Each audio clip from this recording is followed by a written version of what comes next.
오늘의 주요 뉴스입니다.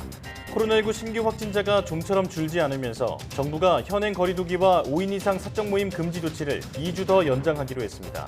또 다중이용 시설의 출입자 관리도 대폭 강화하기로 했습니다. 국제통화기금 IMF가 올해 한국의 경제 성장률을 3.6%로 전망했습니다.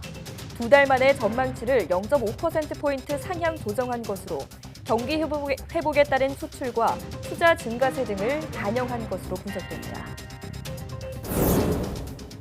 바이든 미국 대통령이 취임 100일이 되는 다음 달 말까지 코로나19 백신을 기존 목표량보다 2배 늘려 2억 회분 접종하겠다고 밝혔습니다. 화이자가 12세 미만 어린이를 대상으로 코로나19 백신 임상시험에 착수했습니다. 남미에서 브라질 변이 바이러스가 거세게 확산하면서 하루 신규 환자를 경신하는 나라가 속출하고 있습니다. 세계 최대 코로나19 백신 생산국인 인도가 자국의 백신 수요를 맞추기 위해서 백신 수출을 일시 중단했습니다. 입속에서 살살 녹는 사탕은 달콤한 과자의 대명사죠. 달콤한 사탕은 어떻게 만들어지는 걸까요? 잠시 뒤 궁금한 S에서는 사탕 속 숨은 과학에 대해 알아봅니다.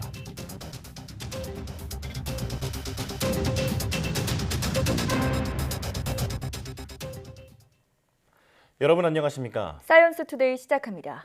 현재 시행 중인 거리두기 단계와 5인 이상 집합금지 조치가 2주 더 연장됩니다. 중앙재난안전대책본부는 4차 유행을 막기 위해 현재 적용 중인 수도권 2단계, 비수도권 1.5단계를 다음 달 11일까지 2주간 더 유지한다고 밝혔습니다. 또 5인 이상 사적 모임 금지도 유지하기로 했습니다. 이와 함께 거리두기 개편 시 적용하려던 기본 방역 수칙을 조기에 시행해 방역의 긴장도를 높이기로 했습니다. 다중이용시설을 이용할 경우 모든 출입자는 출입명부를 작성해야 하며 유흥시설은 전자출입명부가 의무화됩니다. 또 방역수칙을 출입구 등에 게시해야 하며 실내체육시설과 목욕장업 등은 입장이 가능한 인원을 입구에 게시하도록 했습니다.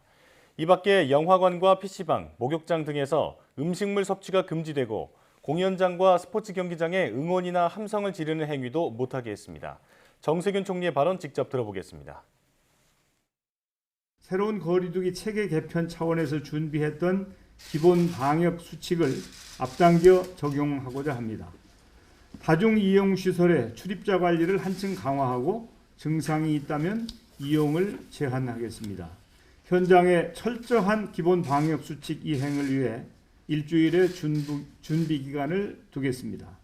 그간 논의된 시안을 희망하는 지역에 한해 시범 적용하는 방안을 추진하겠습니다. 그 결과를 면밀히 평가한 후 거리두기 체계 개편 시기를 다시 검토하겠습니다. 코로나19 감염 확산을 막기 위해서 이번 주말부터 다음 달 말까지 봄철 특별 방역 관리가 시행됩니다. 중앙재난안전대책본부는 봄철 꽃 구경을 위해 공원과 명소를 찾는 인파가 늘 것에 대비해서 전국의 자연공원과 휴양림, 유원지 등의 특별 방역 관리를 실시한다고 밝혔습니다. 이에 따라 전세버스 탑승객 명단 관리가 강화되고 단체 여행 시에는 방역관리자를 반드시 두도록 했습니다. 중대본은 이와 함께 단체나 장거리 여행은 자제하고 사람이 많이 모이는 지역은 피할 것 등을 당부했습니다. 앞으로 코로나19와 같은 감염병 위기 상황에서 다중이용시설이 방역수칙을 한 번만 위반해도 운영 중단 10일의 행정처분을 받게 될 전망입니다. 질병관리청은 마스크 착용 등 방역 지침을 위반한 시설 장소에 대한 행정처분을 강화하는 내용의 감염병 예방법 시행규칙을 입법 예고하고 다음 달 16일까지 의견을 수렴합니다. 현재는 1차 위반 시 경고를 받는 데 그치지만 새 시행규칙이 실시되면 1차 위반에도 운영 중단 10일의 처벌이 내려집니다. 질병청은 원스트라이크 아웃제를 적용할 목적으로 행정처분 세부 기준을 강화했으며 이를 통해 방역 준수 이행력을 높일 것이라고 밝혔습니다. 질병청은 또 감염병 예방법 시행령도 일부 개정해 격리 기간을 탄력적으로 운영하고 예방접종 후 이상 반응 신고 대상 범위도 확대했습니다. 코로나19 집단 면역에 이르기까지 거리두기나 마스크 쓰기 등 자발적 방역이 이루어져야 한다고 한국은행이 보고서를 통해 조언했습니다. 한은은 감염병에 따른 방역과 비용 간 관계 보건소에서 최근 백신 접종률이 높은 이스라엘, 영국 등을 실증 분석한 결과 백신 접종 이후 심리적 이완으로 이동성이 크게 증가했다고 말했습니다. 한은은 우리나라도 집단 면역 형성 시까지 상당 기간 사회적 거리두기와 마스크 쓰기 등 자발적 방역을 지속 병행할 필요가 있다고 밝혔습니다. 이어 사회 구성원의 자발적 방역 수준을 높이기 위해서는 투명하고 충분한 정보를 제공하고 방역 조치 이완에 따른 경제적 비용을 명확하게 인식시킬 필요가 있다고 조언했습니다. 조 바이든 미국 대통령이 취임 후 첫 공식 기자회견에서 코로나19 백신 접종에 더욱 속도를 내겠다고 밝혔습니다. 취임 100일이 되는 다음 달 말까지 코로나19 백신 2억 회분을 접종하겠다는 새로운 목표치를 제시했는데 처음 밝힌 계획보다 배가 많은 물량입니다. 박경석 기자의 보도입니다. 취임 65일 만에 공식 기자회견에 나선 바이든 미국 대통령. 취재진의 질문에 앞서 가장 먼저 코로나19 백신 접종을 위한 새 일정표를 제시했습니다. 바이든 대통령은 취임 100일이 되는 다음 달 말까지 미국민들에게 2억 회분의 백신을 접종하겠다고 밝혔습니다. 당초 취임 100일까지 백신 1억 회분을 접종하겠다는 목표를 2배 끌어올린 것입니다. I know it's ambitious, twice our original goal, but no other country in the world has even come close, not even close to what we are doing. I believe we can do it. 이 같은 새 계획은 최근 며칠간 자문단과 보건 전문가들의 논의를 통해 새롭게 설정된 현실적 목표치입니다. 어제 기준으로 이미 1억 3천만의 접종이 이루어진 상황이어서 별다른 돌발 변수가 없는 한 목표 달성은 어렵지 않을 것으로 보입니다. 바이든 대통령은 또 취임 100일 시점에 학교 수업을 완전히 재개하겠다는 약속도 다시 한번 강조했습니다. Nearly half of the K through 8 schools are open now full-time, 5 days a week for in-person learning. Not yet a majority, but we're really close, and I believe in the 35 days left to go, we'll meet that goal as well. 현재 미국인 4명 중 1명꼴인 8,550만 명이 백신을 한 차례 이상 맞았고 이 가운데 4,600만 명은 접종을 완전히 마친 상태입니다.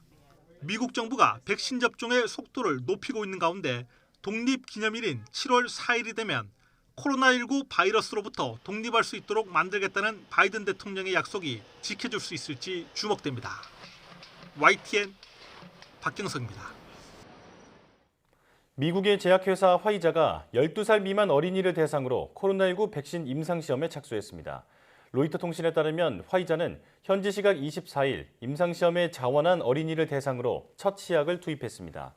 어른이 144명을 대상으로 한 첫 번째 임상시험에서 화이자는 코로나19 백신 분량을 0.1cc, 0.2cc, 0.3cc로 나눠 접종한 뒤 안전성을 관찰할 예정입니다. 화이자 백신의 성인 1회 접종 용량은 0.3cc입니다. 이후 화이자는 어린이 4,500명을 대상으로 한 대규모 임상시험을 통해 면역 체계의 반응 등을 관찰할 계획입니다. 화이자는 올해 하반기에 임상시험 관련 자료를 확보할 것으로 예상하고 있습니다.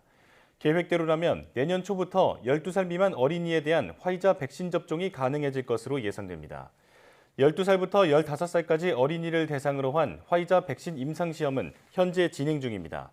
화이자는 수주 내로 12살부터 15살까지 어린이를 대상으로 한 임상시험 자료가 곧 나올 것이라고 밝혔습니다. 유럽의약품청 EMA는 아스트라제네카의 코로나19 백신 접종 뒤 보고된 혈전 사례와 관련해서 오는 29일 특별 전문가 그룹 회의를 소집한다고 밝혔습니다. EMA는 이번 회의에서 혈액학, 심혈관 의학 분야의 외부 전문가들이 혈전 보고 사례 등에 대한 견해를 제공할 것이며 회의 결과는 현재 진행 중인 안전성위원회 평가에 반영될 것이라고 설명했습니다.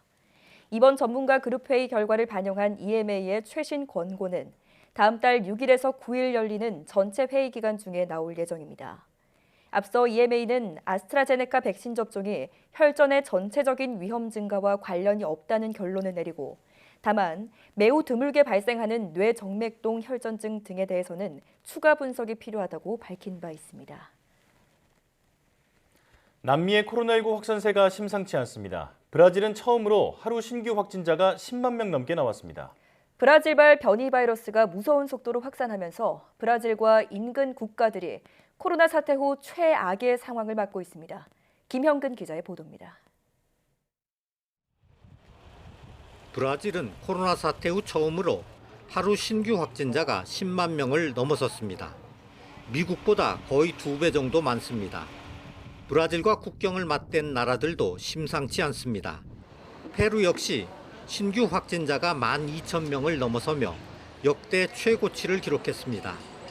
환자가 급증하면서 의료용 산소가 부족해 비상이 걸렸습니다. Tenemos una crisis de oxígeno, que es algo muy lamentable que las personas estén muriendo por falta de oxígeno. Mueren en su casa, mueren en los hospitales. 파라과이도 신규 확진자 최다 기록을 갈아치웠습니다. 병상은 이미 포화 상태에 도달했습니다. 우루과이도 최근 신규 확진자가 처음으로 2,000명을 웃돌았습니다.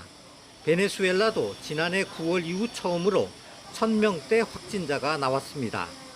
브라질과 국경을 맞대지 않은 칠레도 최근 역대 최고치를 경신했습니다. 이 같은 남미 코로나19 확산의 주범은 브라질 아마존 지역에서 나타난 P1 변이 바이러스입니다. 기존 바이러스보다 전염력이 더 강한 데다 중증 위험도도 더 높습니다. Agora é o momento de ficar em casa. A gente tem uma nova variante do vírus, que é a variante P1, que está circulando na cidade, está circulando intensamente. Tem uma nova variante que pode ser mais grave do que a variante anterior. 남미 국가들은 변이 바이러스 확산을 차단하기 위해 안간힘을 쓰고 있습니다. 칠레는 수도 산티아고 전역을 봉쇄하기로 했습니다. 페루와 파라과이도 부활절 연휴를 앞두고 전국적인 봉쇄에 들어갈 예정입니다.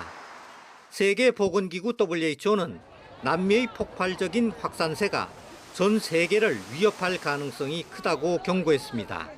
YTN 김영근입니다.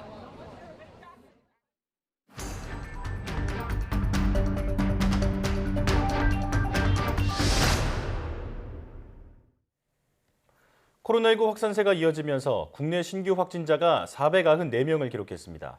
정부는 현행 사회적 거리두기 단계와 전국 5인 이상 사적 모임 금지 조치를 2주 더 연장하기로 했습니다. 자세한 내용 코로나19 브리핑에서 고려대학교 약학대학 김정기 교수와 함께 알아보겠습니다. 전화로 연결합니다. 교수님 나와 계시죠? 네, 안녕하세요. 네, 코로나19 신규 확진자가 줄어들기는커녕 500명에 육박하는 상황입니다. 거리두기 조치가 효과를 내지 못하는 이유 뭐라고 봐야 할까요? 가장 대표적인 이유는 지금의 방역 조치나 거리두기 단계가 확진자 규모를 줄이기에는 역부족이다 이렇게 볼 수가 있고요. 예. 오히려 확진자 규모가 다소 증가하는 양상은 그동안 완화됐던 방역 조치가 오히려 확진자를 감소시키기보다는 증가시키는 요인이 됐다라고 보고 있습니다. 네. 따라서 이 부분에 대한 어떤 강화된 방역 조치가 필요하다, 확진자를 줄이기 위해서는 이렇게 보고 있고요. 예. 아직은 정확히 확인된 것은 아니나 변이 바이러스의 지역사회 내 전파가 어느 정도 영향을 줄 수도 있다라고 판단을 하고 있거든요. 예. 최근 영남권 지역 같은 경우에는 변이 바이러스의 지역사회 전파가 다수가 확인된 사례도 있습니다. 그래서 이런 부분들 아직까지는 확인이 정확히 된 건 아니나 이러한 변이 바이러스 영향이 서서히 나타날 때가 온 것이 아닌가 이런 생각도 갖고 있기 때문에 이 부분에 대한 어떤 판단이나 분석 등이 반드시 필요하다 이런 생각을 가지고 있습니다. 네. 지금까지의 거리두기 단계나 방역 지침이 확진자 증가세를 잡기에는 역부족이었다 이렇게 말씀해 주셨는데요. 정부는 이번에 거리두기 단계를 연장하면서 다중이용 시설에 대한 관리를 더욱 강화하고 만약 증상이 있다면 이용을 제한하겠다 이렇게 밝혔는데요. 이렇게 기본 방역 수칙을 강화한다고 효과를 기대할 수 있을까요? 일단 기본 방역 수칙 새롭게 이번에 방역 당국에서 얘기한 그러니까 기존의 방역 수칙에서 새롭게 추가된 기본 방역 수칙 대표적인 게 뭐 음식물 섭취 금지라든가 유증상자 출입 제한이라든가 방역 관리자 지정이라든가 뭐 이용 가능 인원을 뭐 게시하는 등 뭐 이런 조치들 정도거든요. 네. 물론 이런 일부 강화된 조치가 아닌 것보다는 효과 면에서는 더 효과를 볼 수가 있다 이렇게는 생각을 하고 있는데 이렇게 추가된 어떤 방역 조치, 강화 조치가 그렇게 효과를 나타내기에는 역부족이지 않을까 이런 생각을 가지고 있습니다. 예. 대표적으로 한 가지 볼 수 있는 부분이 지금 식당, 카페 등 음식물을 섭취를 목적을 하는 시설 이외에서는 일단 실내에서 음식물 섭취를 금지한다라고 하고 있는데 기본적으로 이렇게 허가돼 있는 식당이나 카페 등도 항상 위험성이 존재를 하거든요. 네. 그만큼 사각지대는 여전히 많다 이렇게는 보고 있어서 그 실효성이 어느 정도일지에 대해서는 약간 의구심이 좀 드는 부분이 있습니다. 예. 4.7 재보궐선거를 앞두고 정부가 선거 유세 과정에선 5인 이상 사적 모임 금지 조치를 적용하지 않겠다고 밝혔습니다. 방역에 문제는 없을까요? 바이러스는 선거 유세 과정에 모인 사람들을 선택적으로 피해서 감염하지는 않습니다. 그러니까 누구나 감염될 가능성이 있는 거고요. 따라서 선거 유세 과정에서 다수가 모이게 되면 그만큼 위험성은 증가한다 이렇게 판단을 하고 있습니다. 네.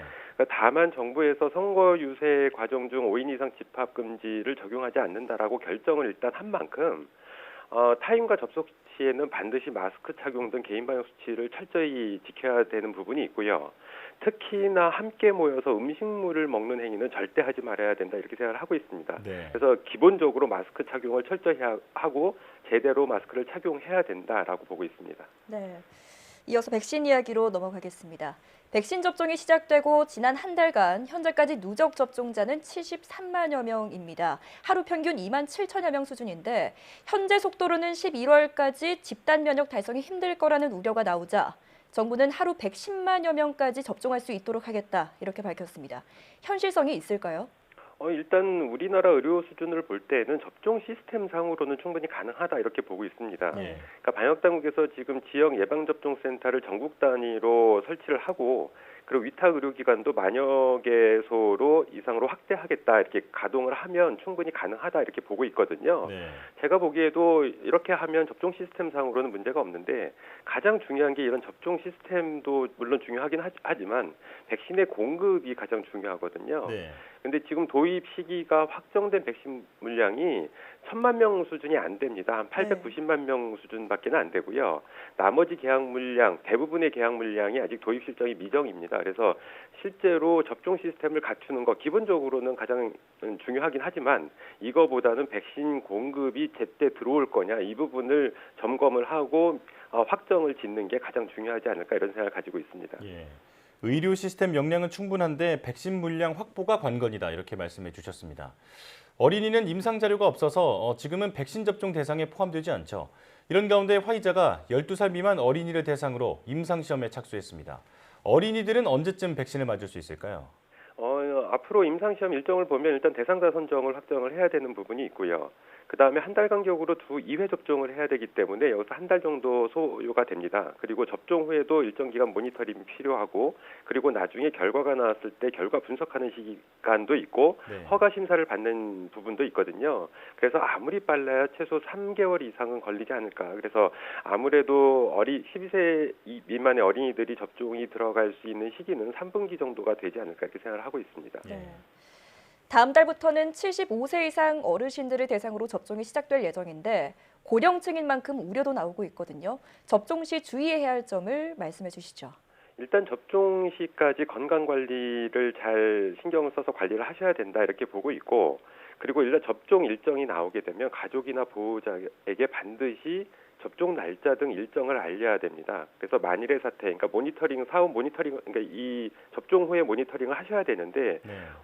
이 부분을 만약에 독거노인들 같은 경우에는 좀 불가능한 부분이 있거든요. 그래서 가족들이 좀 챙기셔야 되는 부분이 있기 때문에 이런 부분을 좀 신경을 쓰셔야 된다 이렇게 생각을 하고 있고, 특히나 이 연령이 높다고 하는 부분이 크게 작용을 하지는 않거든요. 그러니까 다만 일반적인 기저질환, 고혈압, 당뇨 등은 크게 상관이 없는데 만일 중증의 기저질환을 앓고 계시는 분 같은 경우에는 사전에 의료진과 충분히 상의를 하셔야 된다 이렇게 생각을 하고 있고 예. 최근 들리는 얘기로는 미리 타이레놀 등 진통제를 복용을 하신다라는 얘기도 들리거든요. 네. 그래서 이 부분은 좀 삼가하셔야 된다. 그러니까 미리 드시지 마시고 일단 접종 후에 여러 가지 상황을 보시면서 필요할 경우에 진통제를 드시는 게 맞지 미리 드시는 부분은 오히려 나중에 이 중증으로 어떤 이상반이 나타나는 부분을 어느 정도 가렸다가 갑자기 나타날 수가 있는 부분 효과가 있거든요. 그래서 예. 이런 역효과를 생각할 때는 미리 타이레놀 등을 복용하시는 거는 적절치 않다 이렇게는 보고 있습니다. 네. 이 사후 모니터링을 철저히 하고 또 소외된 이웃이 없는지 살펴야겠다. 그리고 또 미리 해열제를 먹는 행위는 삼가해달라 이렇게 말씀해 주셨습니다. 지금까지 고려대학교 약학대학 김정기 교수와 코로나19 상황 살펴봤습니다. 교수님 고맙습니다. 네, 감사합니다.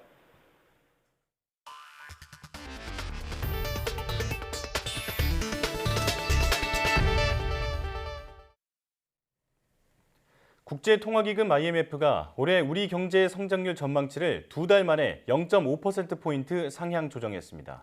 IMF는 경기 회복 신호가 확실해질 때까지 확장적 거시 정책 기조를 유지할 것을 권고했습니다.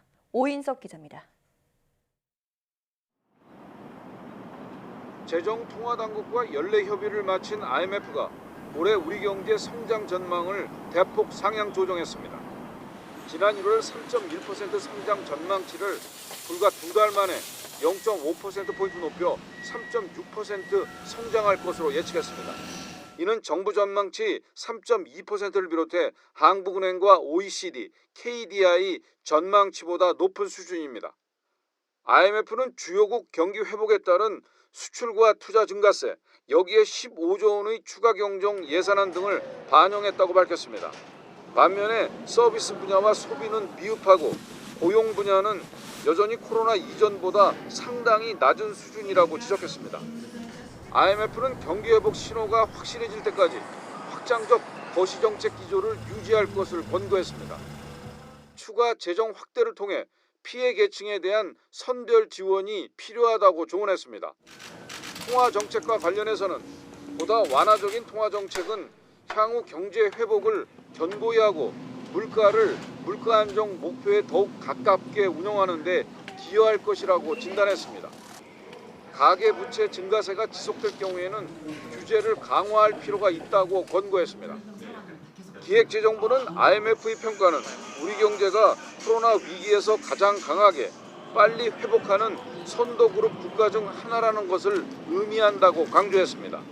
민생 경제가 어렵고 고용 충격도 크지만 우리 모두 이러한 경제 전망, 지표 개선이 주는 흐름세에 보다 자신감을 갖고 지금의 위기를 이겨내고 다시 일어서고 회복 경로를 따라 달려나가야 할 것입니다. 정부는 4차 재난지원금을 신속히 집행하고 신성장 동력 확보와 포용성 제고 등 한국판 뉴딜 추진을 더욱 가속화하겠다고 밝혔습니다. YTN 오인석입니다.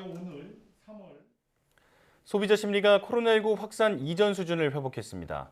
한국은행에 따르면 3월 소비자 심리 지수는 100.5로 한 달 전보다 3.1포인트 올랐습니다. 지수가 석 달 연속 상승하면서 코로나19가 확산하기 시작한 지난해 1월 104.8 이후 처음으로 100을 넘었습니다. 한은 관계자는 코로나19 이전의 정상적인 수준으로 회복했다고 볼 수 있다면서 사회적 거리두기 단계가 완화하면 바로 소비를 더 많이 하려는 심리는 커진 분위기라고 설명했습니다. 소비자 심리지수는 현재 생활 형편 전망, 가계 수입 전망, 소비 지출 전망, 현재 경기 판단, 향후 경기 전망 등 6개 지수를 이용해 산출하는데 100보다 낮으면 소비 심리가 비관적이라는 뜻입니다. 한편 주택가격 전망 지수는 124로 한 달 사이 5포인트 내렸습니다. 한은 관계자는 정부가 발표한 대도시권 주택 공급 확대 방안의 하나인 신규 공공택지 추진 계획 발표로 집값 상승 기대 심리가 약화했다고 말했습니다. 과학기술정보통신부 1, 2차관에 용홍택 과기정통부 연구개발정책실장과 조경식 청와대 디지털혁신비서관이 내정됐습니다. 용홍택 신입 1차관은 광주 대동고와 한양대 전기공학과를 졸업하고 동대학원에서 석사 학위를 받았습니다. 또 미래창조과학부 미래인재정책국장과 과기정통부 과학기술정책관, 연구개발정책실장을 역임했습니다. 조경식 신임 2차관은 배재고와 고려대 경영학과를 졸업하고 미시간 주립대에서 석사 학위를 취득했습니다. 또 미래창조과학부 방송진흥정책국장과 방송통신위원회 사무처장, 대통령 비서실 디지털혁신비서관 등을 지냈습니다. 청와대는 두 차관 모두 업무 전문성과 도덕성을 기준으로 가장 적합한 인재를 택했다며 국가성장 동력 확보에 이바지할 것이라고 밝혔습니다. 과학기술정보통신부는 지난 24일 발생한 네이버 서비스 장애에 대해 넷플릭스법을 적용하기로 했다고 밝혔습니다. 과기부는 관계 법령에 따라 네이버 뉴스와 블로그 등의 장애와 관련해 회사 측의 원인과 조치 사항을 파악할 수 있는 자료 제출을 요청했다고 설명했습니다. 이른바 넷플릭스법으로 불리는 전기통신사업법에 따르면 주요 부가통신 서비스 사업자는 서비스 안전성을 확보하기 위한 방안을 의무적으로 마련해야 합니다. 과기부는 자료를 받아본 뒤 회사의 안전성 확보 조치가 부족했다면 시정 조치나 과태료를 부과할 수 있다면서도 디도스 공격이 신고된 상황이어서 제재 여부는 예단하기 어렵다고 말했습니다. 앞서 네이버는 내부 조사 결과 디도스 공격에서 비롯돼 한국인터넷진흥원에 침해 신고를 마쳤고 개인정보 유출은 일어나지 않았다고 해명했습니다. 식품의약품안전처는 국내에서 유통되고 있는 수입 프로바이오틱스 제품에 대해서 검사 명령제를 시행한 결과 4건이 부적합 판정을 받아 판매를 중단하고 회수 조치했다고 밝혔습니다.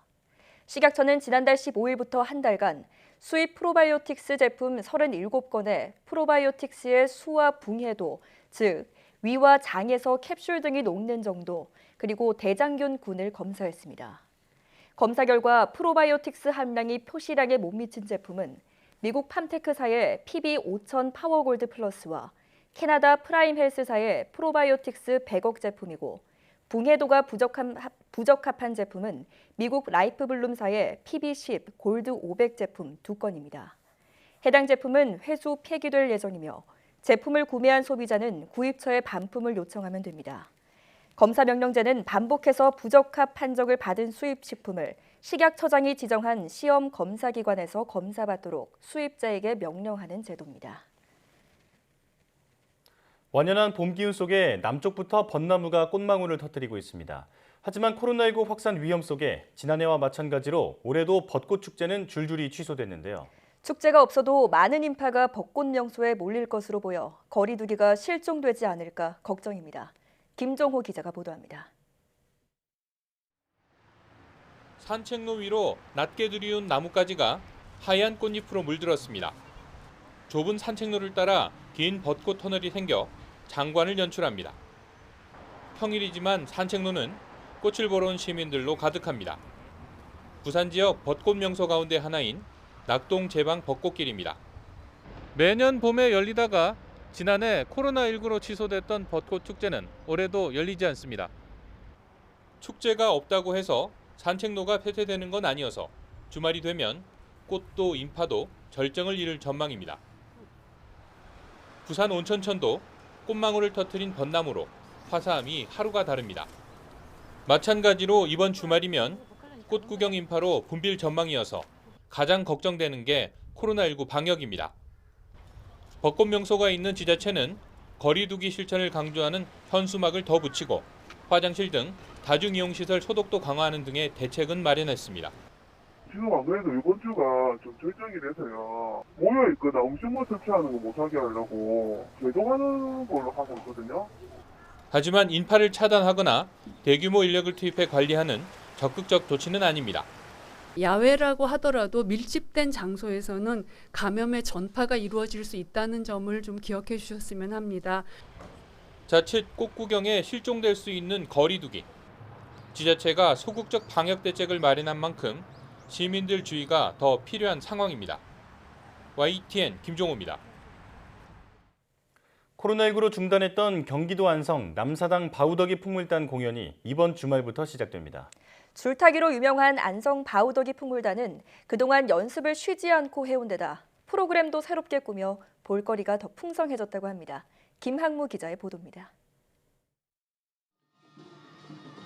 안성 남사당 바우더기 풍물단의 신명나는 풍물놀이. 꽹과리와 소고, 장구, 징소리에 어우러진 공중제비 고개가 일품입니다. 접시 돌리기와 흡사한 버나놀이도 남사당 풍물단에서나 볼 수 있는 흥겨운 공연. 허공에 걸린 외줄 위에 올라가 아슬아슬한 묘기를 뽐내는 줄타기가 시작되면 공연은 절정에 이릅니다. 가느다란 줄 위를 두 무릎으로 걷는가 하며 다리를 좌우로 번갈아 걸치며 하늘로 뛰어오르기도 하고 앞뒤로 방향을 자유자재로 바꾸기까지 합니다. 그동안 관객 없이 연습만 하던 줄타기 달인은 관객보다 더 공연을 손꼽아 기다립니다.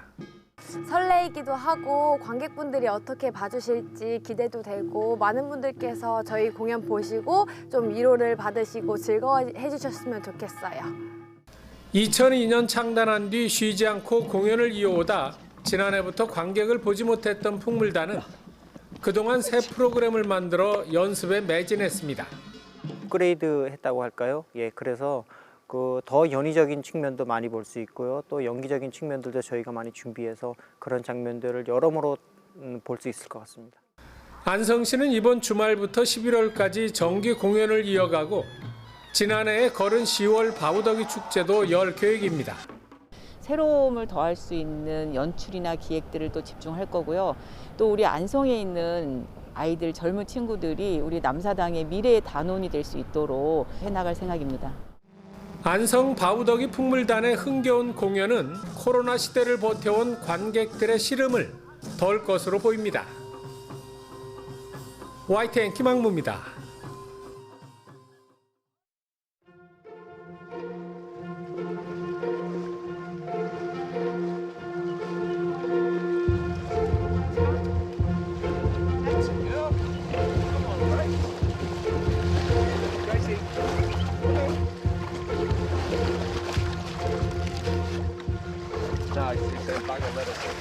I've been a flood forecaster in the Bureau for 20 years, and this is probably the worst flooding that I've experienced and I've had to forecast.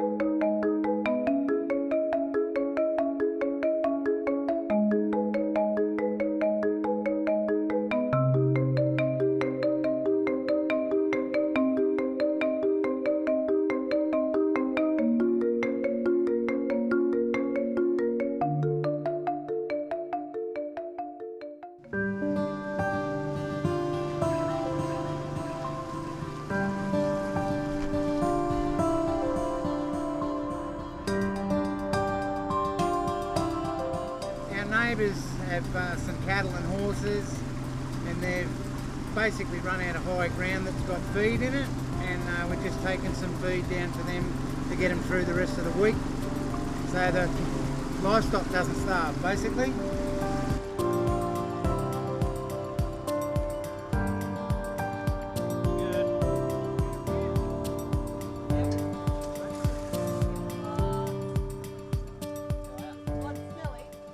We've got plenty of grass on the up here, but this is what they love the most. So yes, it's been over a week now, hasn't it? It's been a week that we've been moving them up and up and up and up. Yeah. So yeah. Horses are in a hurry. This is insane. So we've been hoping that the house was going to withhold, and it has. So we are very, very fortunate, unlike some. But all the creature comforts are all gone. But that's okay, isn't it? It's okay. Just have the best community, the best neighbours in the world. This is when the community comes together and we all look after each other and help each other out the best we can.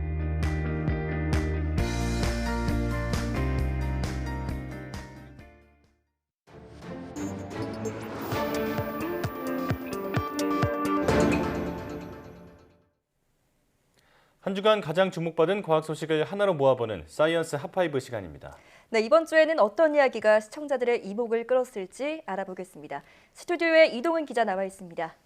어서 오십시오. 안녕하세요. 네, 5위 소식부터 알아볼까요? 네, 이번 주에는 유난히 국내 우주 기술과 관련된 성과들이 잇따라 나왔었습니다.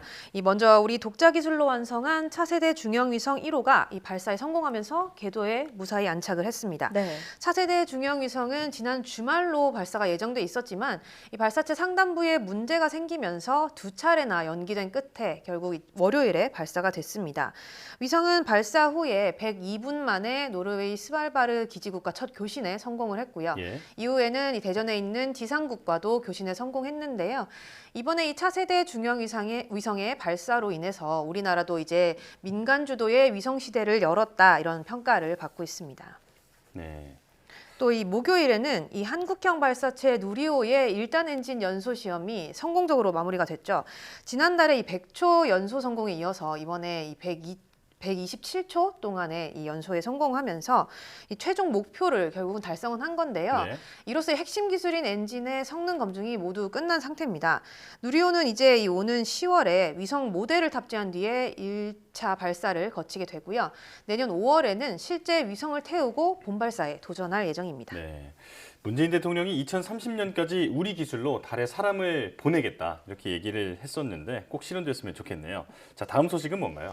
네, 얼마 전에 갑자기 스마트폰 애플리케이션이 먹통이 되면서 애를 먹은 분들이 많았을 텐데요. 네. 혹시 두 분 앵커 중에도 이런 경험을 하신 분이 계신가요? 저는 사실 저희 부모님께서 갑자기 이거 왜 그러냐면서 저한테 물어보셨는데 네. 저도 뭐 어떻게 해야 될지 모르겠더라고요. 네, 그렇죠. 이 구글 안드로이드 기반의 스마트폰을 쓰시는 분들이 겪은 현상인데 네. 이 당시에는 이 기기가 잘못된 줄 알고 이 대리점으로 서비스 센터로 달려가신 분들이 많았다고 합니다. 네. 이 네이버와 카카오톡 등의 이 애플리케이션을 눌렀다가 앱이 중지됐다는 알림창이 뜨면서 휴대전화가 먹통이 된 그런 현상이었는데 이 원인은 안드로이드 시스템 애플리케이션인 이 웹뷰에 있었습니다. 네. 이 웹뷰라는 게 웹 콘텐츠를 표시해주는 앱인데요. 이 앱의 최신 업데이트를 실행을 하면 다른 앱과 충돌을 일으켰던 거죠. 이용자들은 이 임시방편으로 앱 업데이트를 삭제를 해서 스마트폰을 사용할 수 있었는데 문제는 구글이 이런 사태를 7시간이나 지난 뒤에야 공지를 하고 오류를 수정을 했다는 겁니다. 예. 이 구글은 지난해 12월에도 유튜브를 포함한 서비스가 먹통이 되면서 이른바 이 넷플릭스법의 첫 제재 대상이 되기도 했는데 이 넷플릭스법이 한마디로 이 서비스로 이익을 창출하는 만큼 품질을 제대로 관리해라 이런 거거든요. 그런데 이번에도 구글이 늑장 대응으로 이렇게 이용자들한테 불편을 끼치면서 또다시 논란을 낳고 있습니다. 네. 좀 문제에 대해서 사과하고 원인을 설명하는 구글사의 좀 성의 있는 태도가 필요해 보입니다.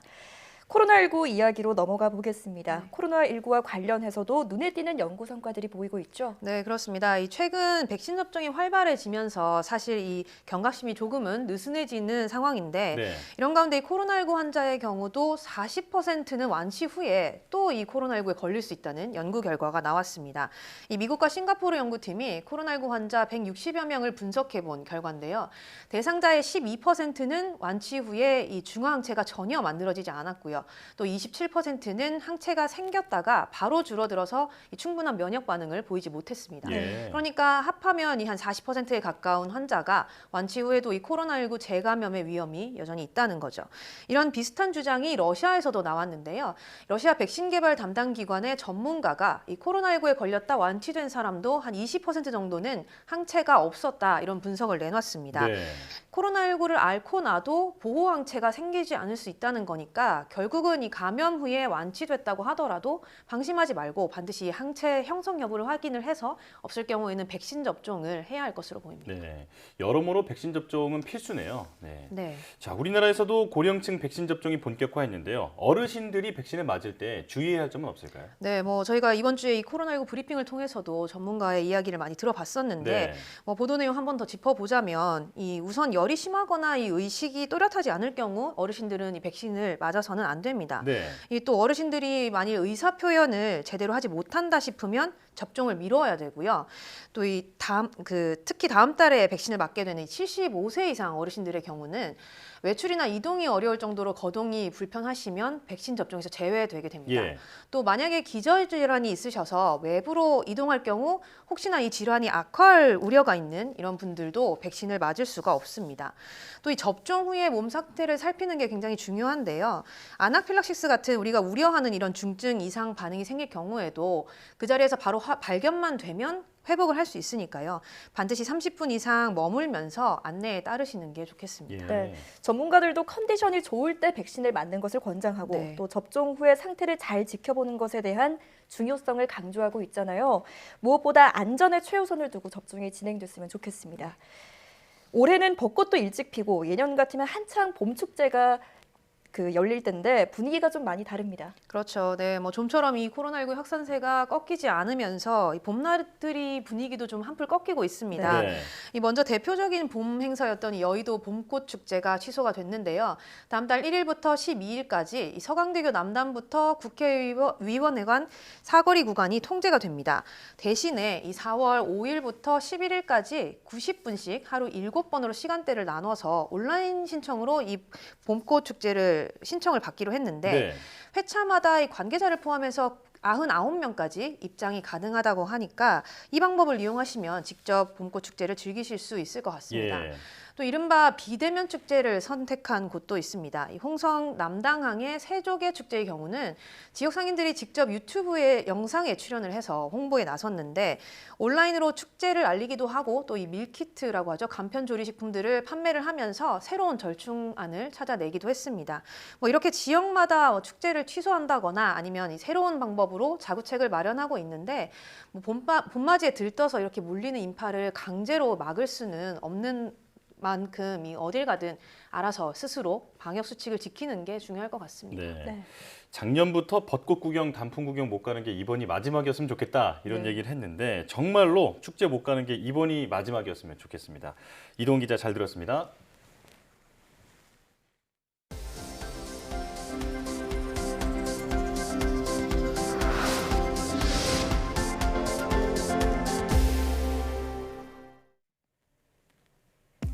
국내 직장인의 절반가량은 백신 접종 의향이 있는 것으로 나타났습니다. 가톨릭대 의대 정혜선 교수 연구팀은 지난달 8일부터 지난 9일까지 전국 직장인 1,103명을 대상으로 설문조사한 결과 코로나19 백신을 접종하겠다고 응답한 비율이 48%를 차지했다고 밝혔습니다.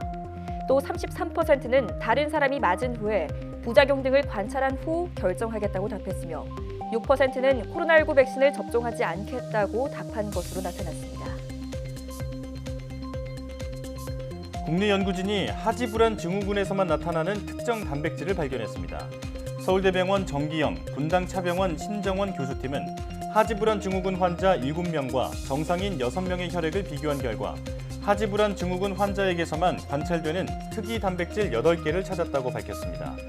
연구팀은 지금까지 하지불안 증후군을 진단할 때는 환자의 설명에 의존할 수밖에 없었지만 앞으로 단백질을 활용하면 정확한 진단이 가능할 것으로 기대했습니다. 경도 인지장애나 치매 초기 진단을 받은 노인은 자살 위험이 커진다는 연구 결과가 나왔습니다. 미 샌프란시스코 재향군인 의료센터 연구팀은 환자 14만여 명의 자료를 분석한 결과 최근에 경도 인지장애 진단을 받은 노인의 자살 시도 비율은 그렇지 않은 노인보다 73% 높았고 치매 초기 진단을 받은 노인은 44% 높았다고 밝혔습니다. 다만 연구팀은 경도 인지장애가 반드시 치매로 이어지는 것이 아니라며 지나치게 비관해서는 안 된다고 강조했습니다. 임신 중 카페인을 섭취하면 저체중아를 출산할 위험이 커진다는 연구 결과가 나왔습니다. 미 국립보건원 산하 아동건강인간발달연구소는 출산 여성 2천여 명의 자료를 분석한 결과 임신 중 카페인을 하루 50mg씩 섭취한 여성이 낳은 아기는 커피를 전혀 마시지 않은 여성이 낳은 아기보다 체중이 평균 66g 적었다고 밝혔습니다. 연구팀은 카페인이 자궁과 태반 혈관을 수축시켜 태아에게 가는 혈류량을 줄어들게 하면서 태아 성장에 영향을 주는 것으로 보인다고 설명했습니다.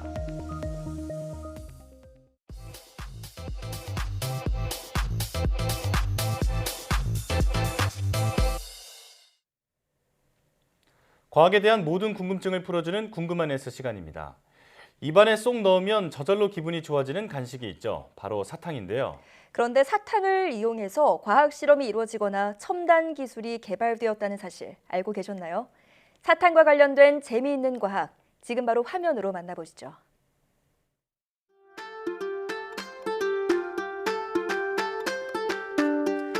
3월 14일 화이트데이는 남성이 좋아하는 여성에게 사탕을 선물하며 사랑을 고백하는 날이죠. 사탕을 받으면 기분까지 달달해져 고백의 성공률이 높아지지 않을까 싶은데요. 우리는 이처럼 달콤한 사탕을 언제부터 먹었을까요? 현대인들에게 단맛이 널리 퍼진 건 바로 사탕수수를 알게 되면서부터입니다. 사탕수수는 연평균 20도 이상 강수량 1,500mm 이상의 고온 다습한 지역에서 잘 자라는 열대성 작물로 인도와 뉴기니 등지에서 재배되었습니다. 사탕수수는 줄기 속에 자당을 농축해 저장하는데 이 자당이란 포도당과 과당이 결합된 이당류로 달콤한 맛이 납니다. 그래서 사탕수수의 줄기를 잘라서 씹기만 해도 단맛이 느껴져 옛 인도 사람들은 사탕수수의 줄기를 잘라 껌처럼 씹고 다녔다고 합니다. 그러던 이들은 단지 줄기를 잘라 질겅거리는 것보다 더욱더 진하게 달콤함을 즐길 수 있는 방법은 없을까 고민했고, BC 500년경에는 이 사탕수수의 줄기에서 짜낸 즙을 졸여서 갈색 덩어리 형태인 설탕 덩어리를 만들어냅니다. 이처럼 설탕의 초기 모습은 흙덩이 같았는데요. 이렇게 만들어진 원당 덩어리를 필요할 때마다 조금씩 깨뜨려 사용했다고 합니다. 우리에게 익숙한 백설탕은 사탕수수 당즙에서 불순물을 제거하고 순수한 자당만을 추출한 것이죠. 이후 사람들은 설탕에 절여 조림한 과일 표면에서 하얀 설탕 결정이 생기는 것을 보고 사탕을 만들게 되었는데요. 하지만 사탕수수 재배는 일부 지역에서 제한된 규모로만 이루어졌기 때문에 설탕을 주 재료로 한 사탕의 생산도 매우 한정적일 수밖에 없었습니다. 이로 인해 고대에서는 사탕이 매우 귀한 존재였습니다. 왕이나 귀족 같은 특권층만 사탕을 살 수 있었죠. 우리나라에서도 사탕수수는 대외 무역을 통해 수입했는데요. 한국에서 사탕이 얼마나 귀했는지는 역사 기록 속에서도 확인할 수 있습니다. 조선시대 문종의 어머니인 소헌왕후는 병환 중 사탕을 먹고 싶어 했지만 끝내 구할 수 없었고 결국 소헌왕후는 사망하게 됩니다. 소헌왕후의 3년상이 끝나지 않았을 무렵 누군가가 문종에게 사탕을 바쳤고 문종은 이 사탕을 어머니 위패 앞에 바치고 눈물을 흘렸다고 합니다. 이처럼 사탕은 정말로 귀한 것이었죠. 사탕은 주로 지배층이 누릴 수 있는 호사였지만 지금은 대중적으로 누구나 즐길 수 있는데요. 특히 아이들이 좋아하는 솜사탕은 만드는 과정부터 식감까지 다양한 재미가 가득하죠. 솜사탕을 만들 수 있는 핵심 원리는 바로 원심력입니다. 원심력은 원운동과 같이 고정된 한 점의 둘레를 운동하는 물체가 중심에서 바깥쪽으로 멀어지려는 힘을 말하는데요. 솜사탕 기계 중앙에는 설탕을 넣을 수 있는 구멍이 있습니다. 구멍 아래 가스가 계속 가열을 해줘 설탕은 녹아서 액체 상태가 되는데요. 이때 기계가 빠른 속도로 돌아가면서 원심력에 의해 공기와 접촉해 실 같은 반고체 상태가 됩니다. 기계에서 바람을 일으키면 설탕실이 모여들고 젓가락이나 막대기에 감으면 달콤한 솜사탕이 완성되는 것이죠. 그런데 이 솜사탕에서 힌트를 얻어 첨단 기술이 개발되기도 했는데요. 실이 복잡하게 얽힌 솜사탕 구조가 인체 모세혈관과 흡사해 인공혈관을 만든 것입니다.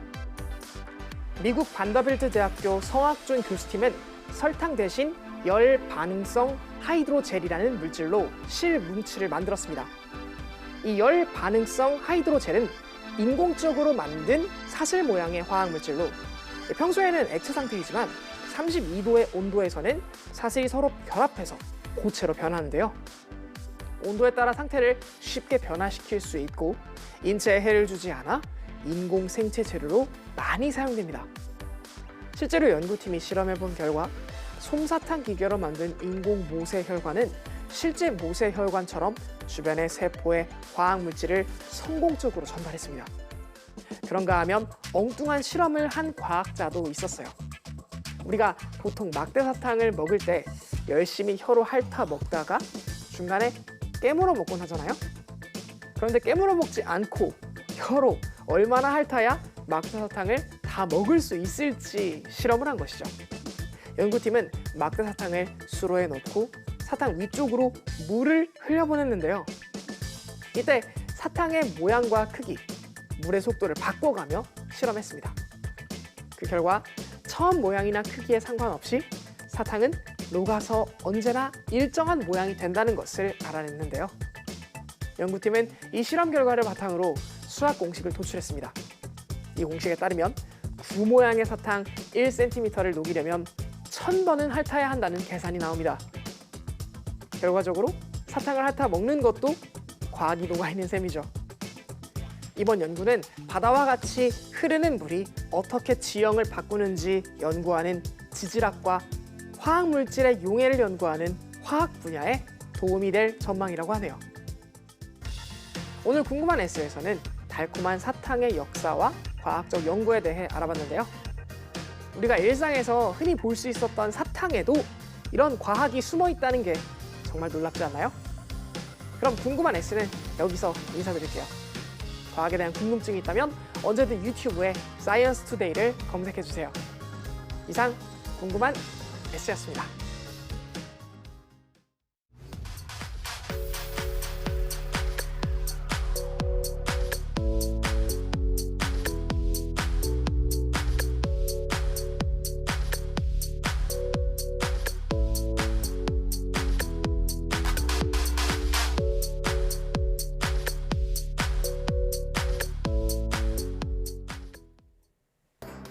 현행 거리두기 단계와 5인 이상 모임 금지 지침이 다음 주부터 2주간 연장됩니다.